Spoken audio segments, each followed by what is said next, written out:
Hi viewers, today we're looking at the Excel VBA and PER formula in Excel 2013. I've got my values here from range from cells A2 to E2. I'm going to insert my results in cell F2.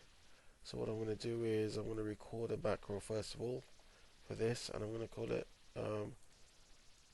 NPer underscore fx function.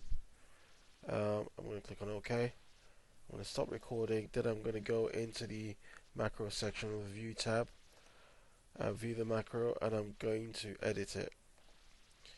Right, so what I'm going to do is I'm going to get rid of all the stuff here, and I'm going to paste my code in, comment out the theory stuff.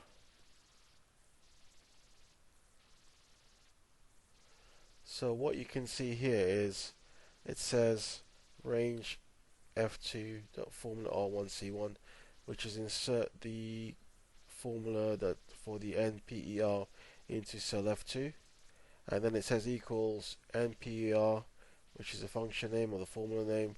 It starts off the first bit in the comma separated value is the rate. The second bit after the first comma is the PMT. After the second comma, you've got the present value, and then after the third formula comma, you've got the future value, and then after the last comma you've got the actual due.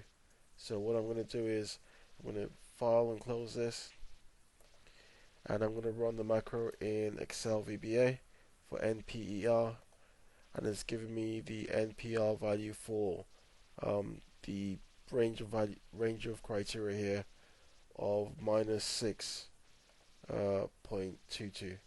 That's the NPer formula function in Excel VBA 2013.